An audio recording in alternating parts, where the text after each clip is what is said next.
جو سب سے بڑی اس وقت کی آفت ہے اور سب سے بڑا حادثہ ہے وہ کیا ہے کہ اس وقت امت کا عام طبقہ عوام الناس وہ بھی ایک چیز میں مبتلا ہے اور امت کے خواص وہ بھی ایک چیز میں مبتلا ہے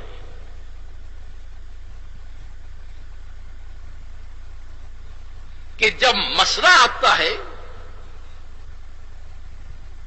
جب مسئلہ آ کر پڑتا ہے، کوئی مشکل آ کر پڑتی ہے تو اس پر تیار نہیں ہے کہ وہ اللہ سے پوچھے کہ یہ مشکل آ گئی ہے، یہ مسئلہ آ گیا ہے، ہمیں کیا کرنا چاہیے۔ اللہ کی طرف رجوع کے لیے تیار نہیں ہے۔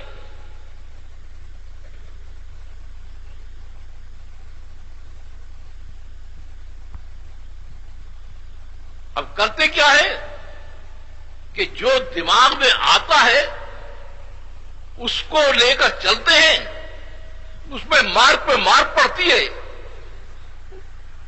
پھر پریشان ہوتے ہیں کہ یہ کیا ہو گیا۔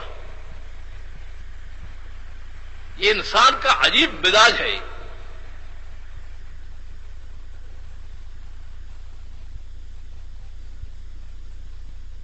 کہ بجائے اس کے کہ اس مسئلے میں، اس مشکل میں اللہ کی طرف رجوع کرے، اپنے منصوبے سوچتا ہے اور یہاں تک سوچتا ہے، اگر آپ غور کریں گے تو یہاں تک سوچتا ہے کہ اپنے دماغ سے سوچ کر عین شرک اور کفر کو بھی اللہ کی عبادت قرار دے دیتا ہے۔ یہ جو بتوں کی عبادت کرتے تھے عین شرک عین کفر ہے، اور وہ کیا کہتے تھے کہ اللہ ہی کے لیے تو کر رہے ہیں، ما نعبدہم الا لیقربونا الی اللہ زلفیٰ۔ اور یہ ایک ایسی باریک قسم کی اور نازک قسم کی چیز ہے کہ اس میں اکثر مبتلا ہو جاتے ہیں۔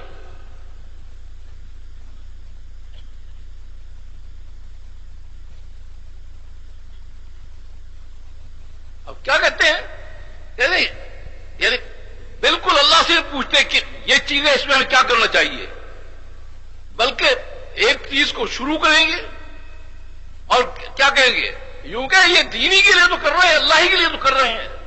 بھائی دین کے لیے کرنا، اللہ کے لیے کرنا،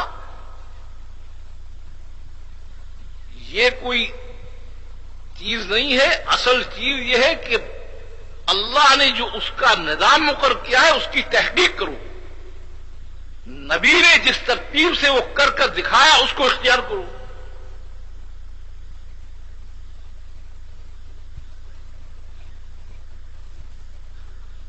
آپ نے دیکھا کہ کفار جو ہیں وہ ہڑتالیں کرتے ہیں، جلوس نکالتے ہیں، بالکل اس کی تحقیق نہیں کی کہ تمہارے نبی نے بھی کبھی جلوس نکالے، ہڑتالیں کی۔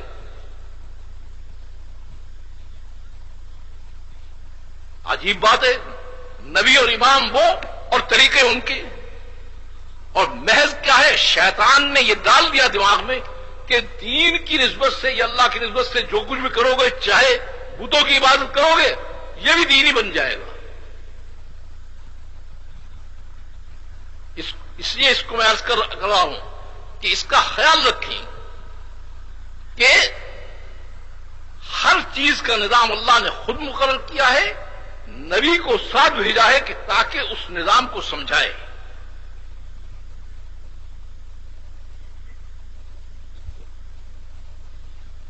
دین کیسے پبلک میں آتا ہے، دینی امتیں کیسے تیار ہوتی ہیں، دینی امتیں بگڑ جائیں تو پھر ان کو دین پر لانے کا کیا طریقہ ہے،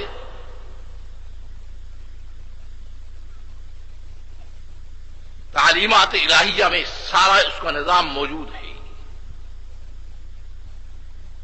انبیاء علیہ السلام دونوں قسم کے بھیجے گئے ہیں، کفار کے پاس بھی بھیجے گئے ہیں اور بگڑے ہوئے مسلمانوں کے پاس بھی بھیجے گئے ہیں. بھیجا دونوں کو دعوتی نظام کے ساتھ ہے.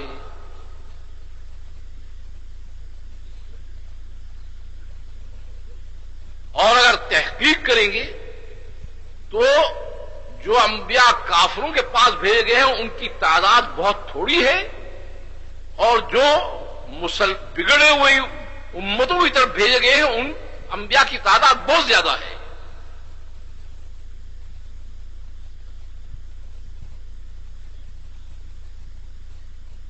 اب ان کا ایک نظام ہے کہ ان میں اس طرح سے محنت کرو، اس طرح سے محنت کرو.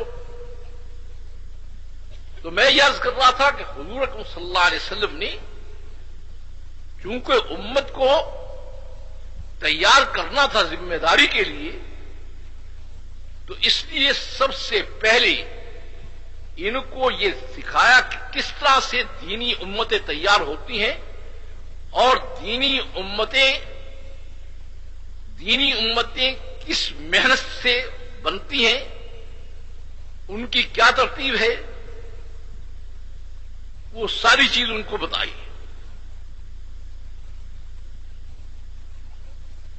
اب دار ارقم جو تھا وہ آپ کا مستقر تھا. دار ارقم میں نماز روزے کی تعلیم نہیں دی جاتی تھی. دار ارقم میں کیا بتایا جاتا تھا، کس طرح سے جا کے لوگوں میں بات کرو، لوگوں کے جواب ہوں گے وہ کیسے سنو، اور کس طرح سے اپنے محنت کے رخ کو بڑھاتے چلے جاؤ.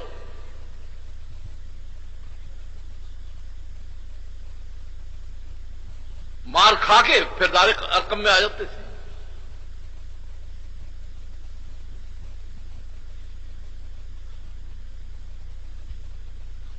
جھگڑا کس بات پر تھا؟ جھگڑا اس بات پر تھا کہ تم